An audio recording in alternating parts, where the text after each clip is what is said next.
નમસ્કાર મિત્રો, હવે આજે છે ને મને એક વાત યાદ આવી ગઈ. સાંભળો, તમને કિસ્સો નાનો સંભળાવું. આવું ઘણા સાથે થતું હોય છે. મારી સાથે ભાઈ ગજબનો કિસ્સો બન્યો હતો. રાત્રે સૂતો તો અને એલન મસ્કનો ફોન આવ્યો કે ભાઈ મારી ટેસ્લા કંપનીમાં મારે તને જોબ દેવી છે. અને ભાઈ પછી તો કરી છે કોઈ. મેં કીધું એમ કે હા. મેં તમને મારો નંબર ક્યાંથી મળ્યો? એ કે તમારા બહુ બ્લોગ્સ લખો છો ને કે તમે ઉપરા ઉપર તમારા બ્લોગ એવા મને એક્ટિવ ને ક્રિએટિવ લાવ્યા ને એટલે એમ થઈ ગયું કે પંકજભાઈ મારી ટેસ્લા કંપનીમાં હાલશે. અને ટેસ્લા કંપનીમાં પણ ખાસ જે અમે સેટેલાઇટ ઉપગ્રહ ઉપર પહોંચાડી છે ને એમાં અમારે તમને મેનેજ કરવા છે, મેનેજર માટે.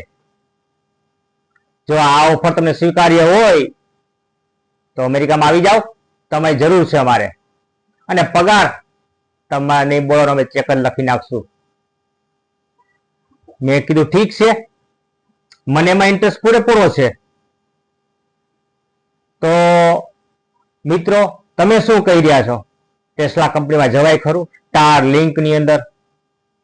કારણ કે ઈ છે ને સ્ટાર લિંક એક એવું ઓબ્જેક્ટ છે કે જે પૃથ્વીથી 350-400 કિલોમીટર ઉપર જઈને સ્થિર થાય છે અને ત્યાંથી આખી પૃથ્વીને કવરેજ કરે છે.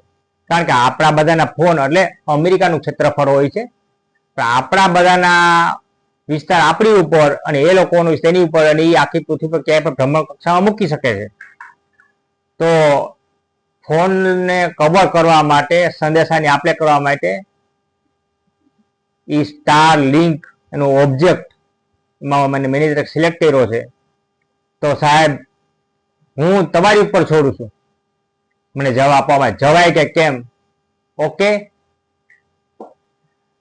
તો છે ને મેં તમારી ઉપર છોડ્યું છે. તો તમે કોમેન્ટ કરીને મને કહો કે આ સપનું મારું સાકાર થશે. અને મને તો પૂરો વિશ્વાસ છે, કારણ કે મારું માઇન્ડ એકદમ સાયન્ટિસ્ટ જેવું છે. એટલે હું તમને કહું, તમે કોમેન્ટ કરી અને પ્રપોઝ કરો કે ભાઈ આ કામ કરવા જેવું છે કે નહીં. ઓકે, નમસ્કાર મિત્રો.